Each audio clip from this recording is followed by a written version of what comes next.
Boa tarde, hoje, sexta-feira, 17 de janeiro de 2014. O RN Acontece está começando na tela da Band. Cai o número de assaltos a ônibus em Natal e região metropolitana. A ANAC autoriza quase 2.000 voos para a Copa do Mundo. Secretaria de Saúde remaneja médicos de Parnamirim para Natal. Rosalba está na mira do Ministério Público junto ao Tribunal de Contas do Estado. O secretário-chefe do Gabinete Civil da Prefeitura de Natal, Sábio Hackrat, é o entrevistado desta sexta-feira. Agora, no RN Acontece.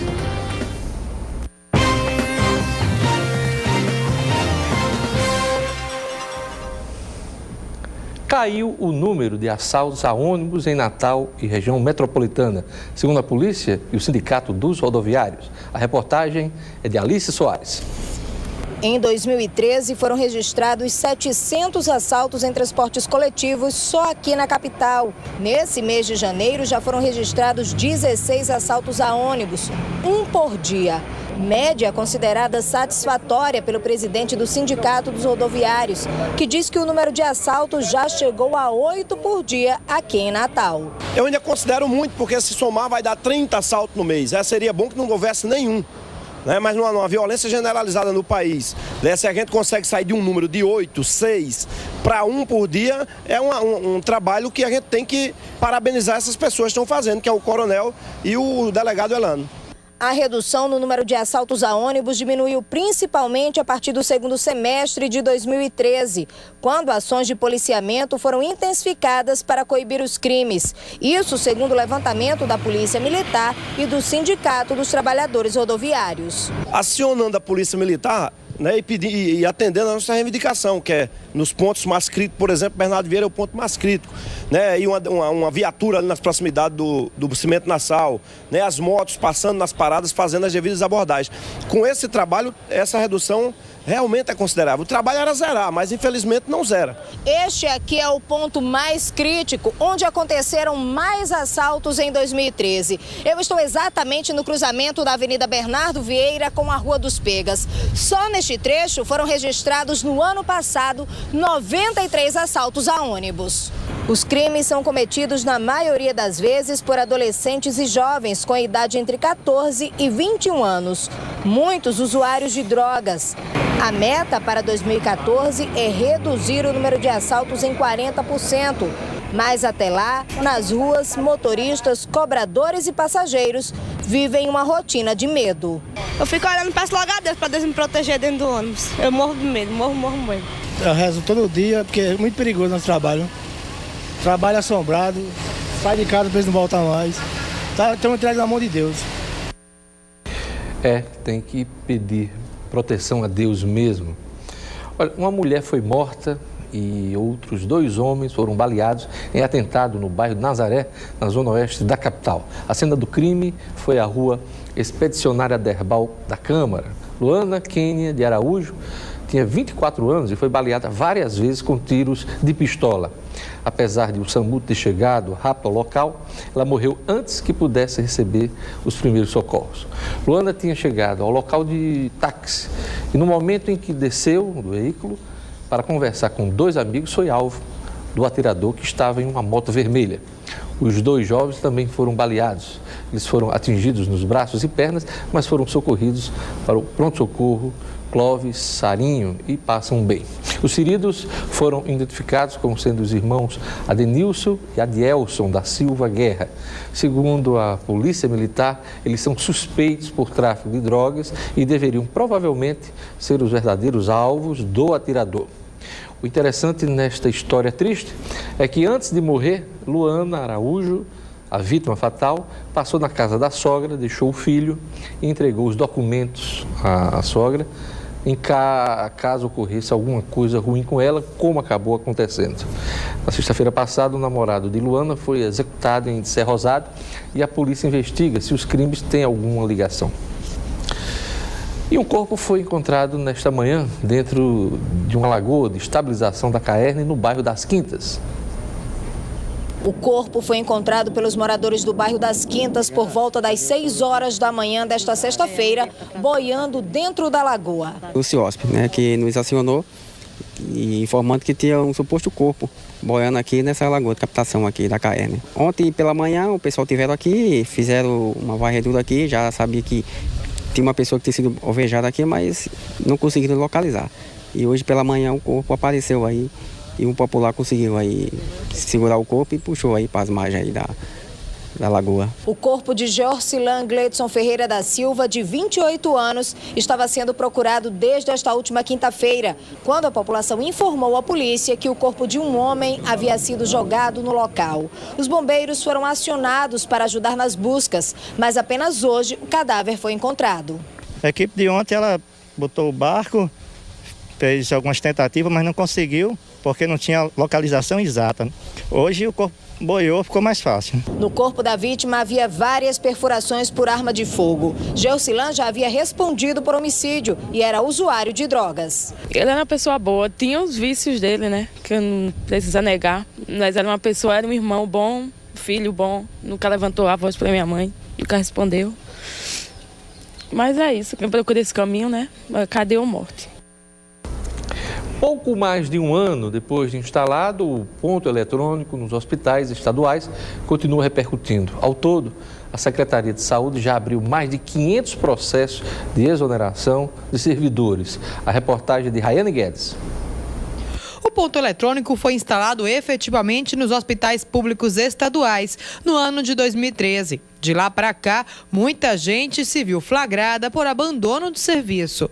Tudo por não apresentar a digital a esse aparelhinho aí, instalado nas entradas dos hospitais e órgãos administrativos. Segundo dados da CESAP, foram mais de 500 processos de exoneração, alguns feitos pelos próprios servidores, outros abertos pelo Estado.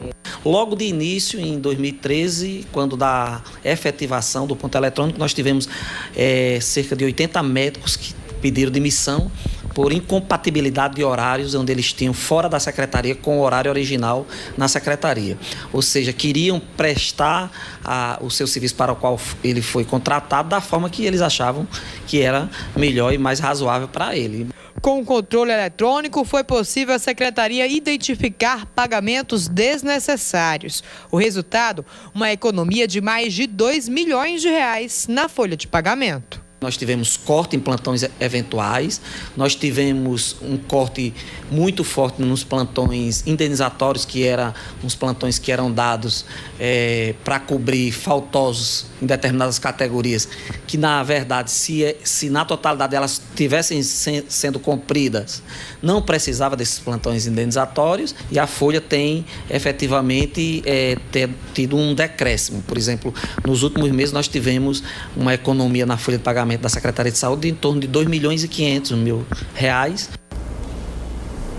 Vamos aos destaques dos jornais locais nesta sexta-feira, dia 17 de janeiro de 2014. A Tribuna do Norte traz aqui na sua manchete principal: Ministério Público lista 17 itens obscuros nas contas do governo. Destaque da Tribuna: o Ministério Público de Contas solicitou ao Pleno do Tribunal de Contas do Estado a realização de inspeção nas contas do governo do Estado com foco nas secretarias de Planejamento, Tributação, Administração e Recursos Humanos. Daqui a pouco eu comento este assunto aqui no RN Acontece. O Novo Jornal traz na manchete principal: Copa em céu de Brigadeiro. Aeroportos Augusto Severo e Aloysio Alves, em São Gonçalo do Amarante, receberão ao menos 105 novos voos Natal-Guarulhos dentro da malha aérea especial, cujo total é de 1.973 voos em todo o país. Em Mossoró, os destaques são esses. O moçoroense traz na manchete principal: Ministério Público solicita inspeção nas contas do governo. A investigação abordará 17 pontos com destaque para a folha de pagamento e impacto do Arena das Dunas no endividamento do Estado. O Jornal de Fato traz na manchete principal: Ney Júnior não teve coragem. Depois de multar postos em Natal e no Seridó e de prometer encampar luta de uma nova pauta na composição do preço do combustível no Rio Grande do Norte, o diretor do PROCON voltou atrás e anunciou que o preço do combustível na cidade ficará como está. Nas redes sociais, a população indignada questionou o órgão, falou em cartel e manobra política. É destaque na Gazeta do Oeste. Pauta fiscal deixa preço dos combustíveis estável. E nesta sexta-feira, 17 de janeiro, o portal de notícias nominuto.com destaca: começa hoje matrícula da primeira chamada do SISU. O candidato selecionado deve verificar junto à instituição de ensino que foi aprovado o local, horário e os procedimentos para a matrícula. Também é destaque no Minuto. O Ministério da Saúde lança 4º edital do programa Mais Médicos. O documento torna público o chamamento de profissionais formados em instituições de ensino superior brasileiras e estrangeiras e define regras para a transferência de médicos do Provab para o Mais Médicos. Também é destaque no Minuto. Prefeitura publica edital do Carnaval Multicultural 2014. O edital será o instrumento de habilitação e seleção de propostas das atividades artísticas e culturais para compor a programação do Carnaval. Acesse o portal nominuto.com, www.nominuto.com. Veja a seguir: TRE dá nova chance para o eleitor de Natal que não fez a revisão biométrica. Rosalba está na mira do Ministério Público junto ao Tribunal de Contas do Estado. Secretaria de Saúde remaneja médicos de Parnamirim para Natal. Eu volto em instantes com o RN Acontece.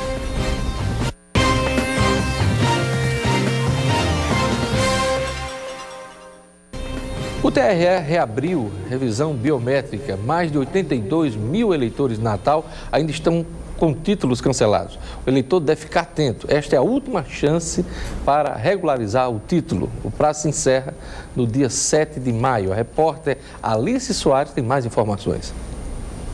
As desculpas são muitas. Quem só pôde comparecer ao TRE agora na última chamada para passar pela revisão biométrica explica os motivos. Eu sofri um acidente, eu não queria nem dizer isso ao público, e machuquei meu ombro, aí não pude sair de casa, não pude fazer nada. Por isso que eu estou chegando aqui agora. Estava viajando, estava muito ocupado fora do Brasil e realmente não tive tempo. Cerca de 80 mil eleitores ainda não fizeram recadastramento biométrico aqui em Natal e estão com o título cancelado. O processo de revisão foi reaberto há uma semana. O atendimento está sendo considerado tranquilo pelo TRE. Por dia estão sendo atendidas, em média, cerca de 500 pessoas. Quem faltou não compareceu até o dia 14 de dezembro, tem agora até o dia 7 de maio desse ano para comparecer e regularizar seu título eleitoral. Esta é a última chance para o eleitor participar da revisão biométrica. O prazo termina no dia 7 de maio. Após esse período, o processo só será reaberto após as eleições. O recadastramento biométrico é obrigatório para todos os eleitores. Com o título cancelado, o eleitor vai ficar na situação de não quite. Ele estando não quite, então existem várias consequências. Uma delas é ele não vai poder votar nem ser votado, não pode se inscrever, não pode tomar posse em cargo público, não pode fazer inscrição na faculdade, inscrição para que eles passaram no vestibular, e poderá ter seu CPF bloqueado. Notícias do governo do estado. O atraso em parte da folha dos servidores estaduais não gerou apenas desgaste político à governadora Rosalba Ciarline, gerou desconfiança também. O procurador do Ministério Público, junto ao Tribunal de Contas do Estado, Luciano Ramos, listou 17 itens obscuros nas contas do governo e pede uma inspeção extraordinária. O Ministério Público pretende investigar os seguintes itens: as razões do atraso na folha entre setembro e dezembro do ano passado, se o Estado adotou medidas para evitar o atraso, a frustração de receita no período anterior ao decreto que estabeleceu cortes de 10,74% nas contas do Estado. Quer verificar se houve pagamento de despesas irregulares, se houve antecipação de receita.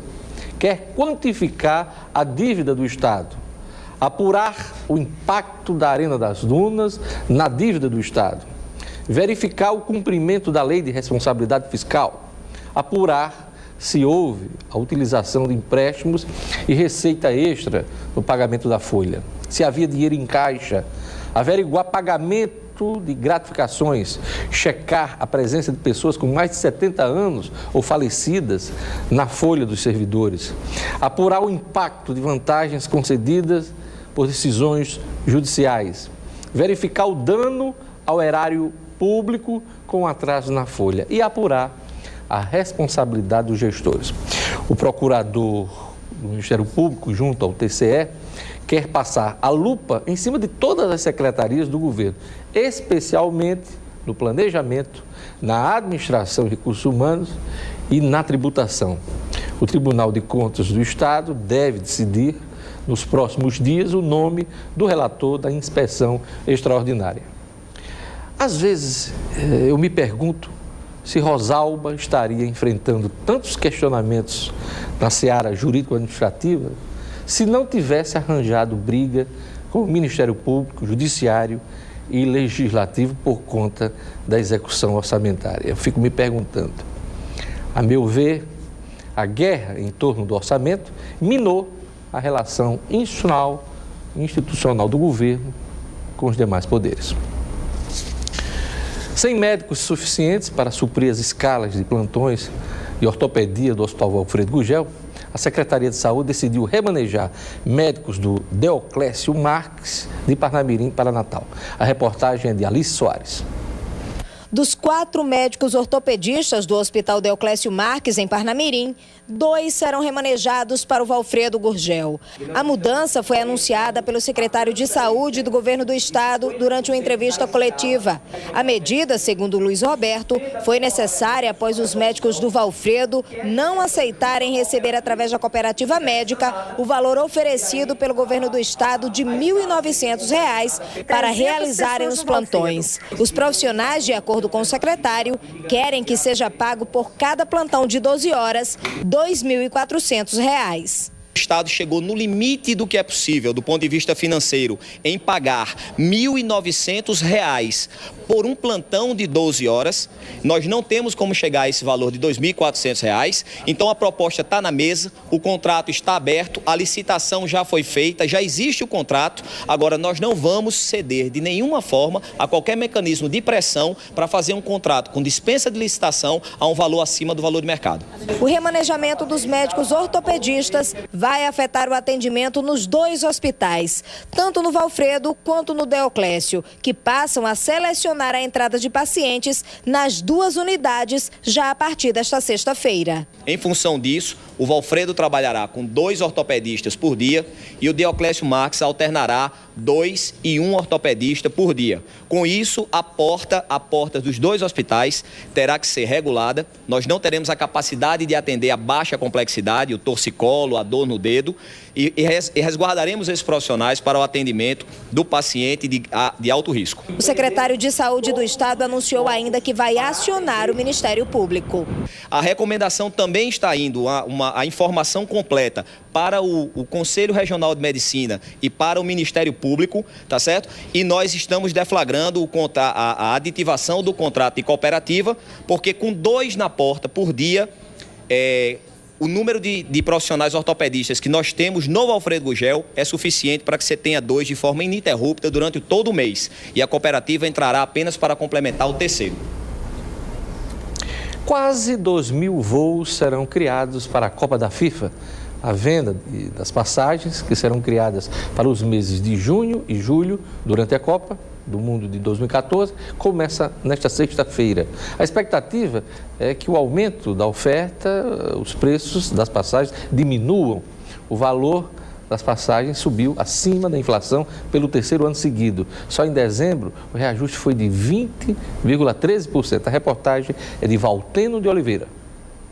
A Agência Nacional de Aviação Civil atendeu ao pedido das empresas aéreas e autorizou a criação de quase 2.000 novos voos durante o período da Copa entre junho e julho. A maior oferta será entre Brasília e Guarulhos, do aeroporto Santos Dumont no Rio de Janeiro a Viracopos, em Campinas, e do aeroporto do Galeão, no Rio, ao terminal de Ezeiza, em Buenos Aires. A expectativa é que, com o aumento da oferta, os preços das passagens caiam, já que nos últimos 3 anos, os reajustes têm ficado acima da inflação. O valor da passagem, desde quando ela venha com melhor prestação de serviços, qualidade, etc., não vejo problema. As aéreas terão até o fim de janeiro para detalhar os horários dos novos voos. Para o ex-presidente da Infraero, o pedido das companhias é exagerado. Você vê que cidades inteiras estarão se deslocando para a Copa do Mundo. Terminada a Copa do Mundo, elas devolverão esses voos ou ficarão propriedade dessas empresas? Essa é uma boa pergunta, né? O diretor da ANAC não confirmou se a devolução dos voos será obrigatória. É provável que os voos, a malha aérea normal, volte após a Copa do Mundo. O Departamento de Controle do Espaço Aéreo se preparou e garante a segurança de todos os voos durante a Copa do Mundo. Desde dezembro está em funcionamento, no Rio de Janeiro e em São Paulo, um sistema como este aqui de Brasília, que permite controlar ao mesmo tempo 180 aeronaves nos aeroportos de maior movimentação. Olha, eu já comentei aqui e no meu programa do rádio, na 96 FM, que a Copa no Brasil vai ser coisa para torcedor rico. O preço dos ingressos é caríssimo, o hotel vai ser caro, a passagem aérea também vai ser cara. Quem se dispuser a acompanhar os jogos pelo Brasil afora, não só da seleção brasileira, vai ter de desembolsar uma pequena fortuna, dinheiro que está fora do alcance do cidadão comum. A brincadeira é cara. A gente espera que a criação dos novos voos pela ANAC realmente barateie o preço das passagens. Porque durante a Copa, viajar vai ficar mais difícil, hein? Coisa para Marajá. No próximo bloco, eu vou entrevistar o secretário-chefe do Gabinete Civil da Prefeitura de Natal, Sávio Hakrat. A convocação extraordinária dos vereadores para votar projetos da Prefeitura é um dos nossos assuntos. Eu volto em instantes com a RN Acontece.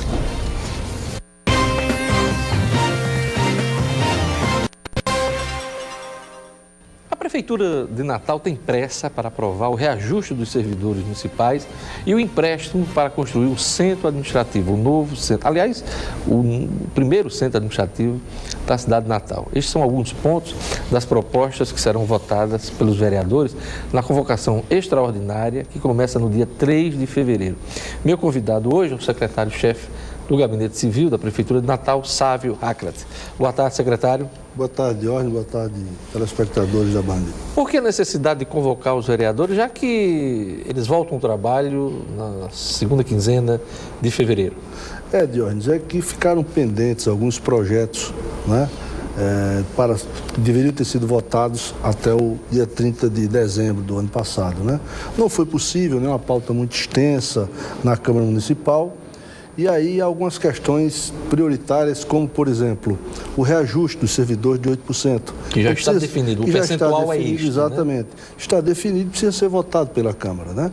Então, esse é um dos motivos. O outro, uma contratação temporária de profissionais para a Secretaria Municipal de Trabalho e Assistência Social. A Sentas, que precisa atender às demandas da cidade, né? E não tem hoje profissionais para isso. E neste caso são 830... 830 cargos, né? Por quê? Porque a ativa está sendo desativada. Então, a Prefeitura tem os programas sociais, tem recursos e não tem pessoal para atender. Então, há essa necessidade temporária. Isso foi articulado com o Ministério Público, né, que está acompanhando isso. Então, esses são dois motivos importantes. O outro é a regularização dos profissionais da saúde que trabalham na área de endemias, né, que já existe, mas não estavam regulamentados, né? E, por fim, o PEMAT, né, um empréstimo junto ao BNDES, Banco Nacional de Desenvolvimento Econômico e Social, de 54 milhões para a Prefeitura e a Câmara Municipal modernizarem as suas estruturas administrativas e construírem os seus prédios, né? A Câmara Municipal, o prédio dela, e o centro administrativo da Prefeitura. Havia uma expectativa também de tratar pontos da reforma administrativa que o prefeito está ainda planejando e encaminhando ao Legislativo.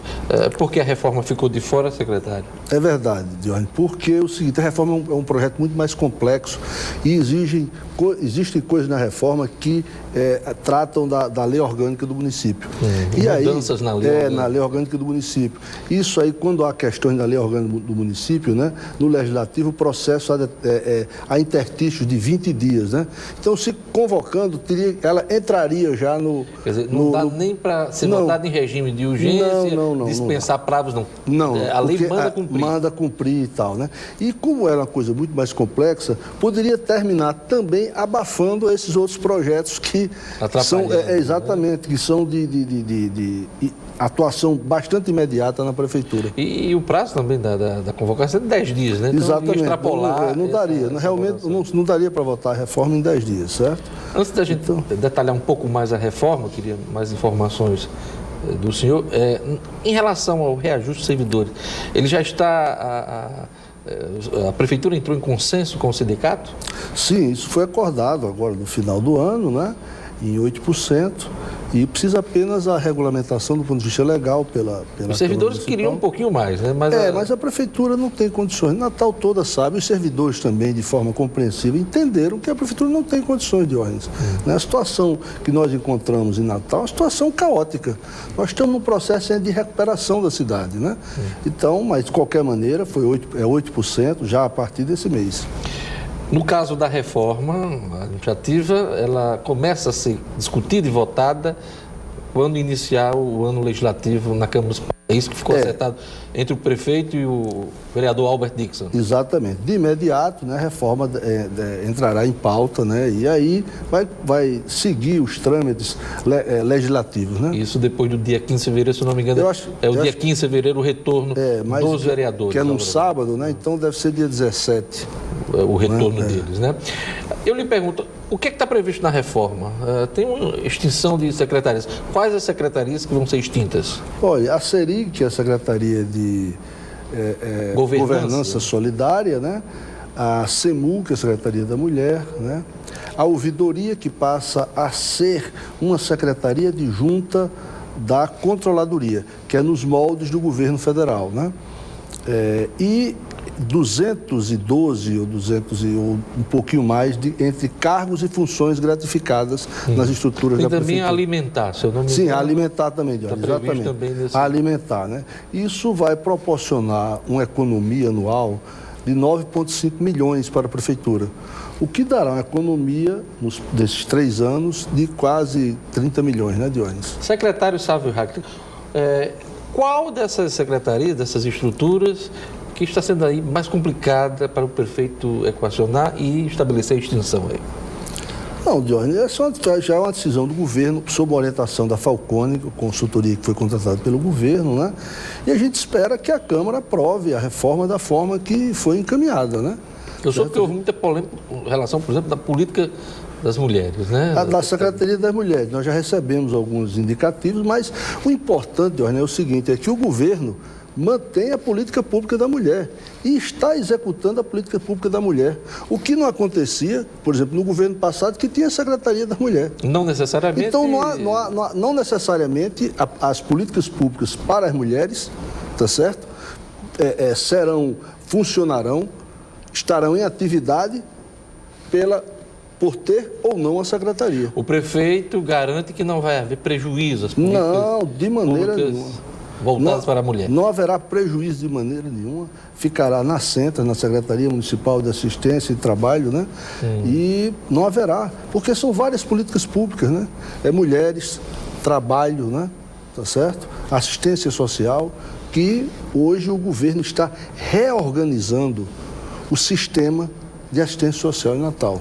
Além de propor soluções administrativas, inclusive que vão se valer aí nessa reforma que o prefeito deverá discutir e esperar a votação do Legislativo, a Falcone também vai se debruçar em cima da folha dos servidores. Já fez esse trabalho ou vai ser feito num segundo momento? Não, é um trabalho que já está em andamento, já existe os primeiros resultados. Eles estão estudando, olhando, né, já discutindo com a Secretaria de Administração e com a área financeira de planejamento do município, né? E além disso, da folha de pessoal, a Falcone também está focando o trabalho na tributação, né? Com os nossos técnicos da tributação, de forma... Pra melhorar a receita. Exato, de forma sem aumentar impostos. É preciso destacar isso. O governo não admite a hipótese de aumento, de qualquer tipo de aumento de imposto, de mais um imposto, ou nada criar, disso. Não, criar novos impostos. Não, de jeito nenhum. Não é? Mas sim melhorar os métodos, né? A metodologia e a funcionalidade do sistema de arrecadação e de tributação do município. E esse esforço da equipe de Carlos Eduardo já está apresentando resultados, secretário? Já se vê os primeiros resultados. Primeiro, o natalense vendo que a cidade, o município, a prefeitura está correspondendo com as suas necessidades dentro das suas possibilidades, por exemplo, está indo pagar o seu IPTU. Né? Gente que estava sem pagar há alguns anos, não, está indo lá negociar e pagar o seu IPTU. Isso é um resultado concreto, por exemplo. E já dá para dizer que a Prefeitura de Natal saiu do sufoco financeiro? Já está respirando? Não. Nós continuamos numa política de arroxo mesmo, né? De segurar, né? Porque não dá para sair assim um ano. Um ano é pouco, sabe, Diógenes? Eu perguntei isso porque quando o Carlos Eduardo assumiu, além do caos administrativo, colapso em algumas áreas, como a educação, a coleta de lixo, havia também a questão da falta de capacidade de investimento da Prefeitura de Natal. Essa capacidade de investimento melhorou, secretário? Não, a gente espera que a partir deste ano, sim, ela melhore. Mas mesmo assim ainda será pouco em relação, por exemplo, ao que o prefeito Carlos Eduardo deixou como capacidade de investimento na sua administração anterior, que era em torno de 17 milhões mês, Diógenes. E esse ano era em torno de 600 mil reais mês. Ou seja, é ridículo isso, né? A partir desse ano deve melhorar, mas não vai dar um salto tão grande para a gente chegar nem perto dos 17 milhões. No final do ano, numa entrevista que o prefeito me concedeu no rádio, ele deixou claro que não vai ser candidato nas eleições deste ano ao governo, porque quer continuar administrando Natal, até por conta do volume de investimentos e convênios firmados com o governo federal, por conta da Copa, mobilidade, entre outros. O que é que o senhor tem a dizer em relação aos investimentos que estão sendo feitos em Natal neste momento? Nesse momento, o Natal está recebendo grandes investimentos na área da mobilidade urbana, né? Isso aí já ultrapassa a casa de 1 bilhão. As obras vão ser entregues em maio? As obras estão em andamento, Você está vendo aí os canteiros de obras de Natal, né? E a perspectiva disso é de, após a Copa, novas obras também, né? Porque novos projetos estão no governo e aprovados pelo governo federal, né? Então, em primeiro lugar, a preocupação agora é entregar as obras da Copa. Esse é um foco principal. E o compromisso do prefeito de entregar essas obras está mantido? Não vai haver atraso, chuva que pode ocorrer nesse início de ano, nesse semestre, isso... Olha, Diógenes, toda semana o prefeito reúne, põe numa mesa grande, no lado de empresas, do lado os auxiliares e Caixa Econômica Federal, que é o ente que financia as obras, né? Quase que uma força-tarefa. Exatamente, isso é semanalmente, isso é religioso dentro do governo, é semanalmente isso aí. Tem essa reunião e aí, ponto a ponto, obra a obra, está faltando isso, faltou um documento ali, está faltando a Caixa se entender com a empresa, ou a empresa com a secretaria, ou a Caixa com a secretaria, enfim, o que for, e aquilo ali é discutido. Quase um gabinete de gestão, uma força-tarefa. Exatamente, é uma força-tarefa semanal e o prefeito não abre mão, certo? São reuniões, às vezes, que duram 3, 4 horas, de onde você tem ideia, mas o prefeito só encerra quando os problemas ali é encontrado a solução de cada um. Então o prefeito tem esse comando, está focado nisso, e tem esse comando de gestão da cidade. Passada a Copa, esse volume de obras aí está sendo feito em torno da Copa, quais serão as prioridades do prefeito? Já existe um cronograma ou isso vai ser definido depois, secretário? Não, já existem projetos que já estão em andamento, né, que vão ser tocados independente das obras da Copa. Por exemplo, só hoje pela manhã o prefeito assinou de ordem de serviço para a construção de UPAs e unidades básicas de saúde. Verdade. Certo? Unidades de pronto atendimento. De pronto atendimento. No final de semana passado, se eu não me engano, foram 13 CMEIs. Né, os centros de ensino infantil. Né, na área da educação. Então, o governo está andando independente da questão das obras. Né? Está fazendo agora um grande negócio para a cidade, que é o quê? A licitação do lixo, que a Urbana está fazendo, né?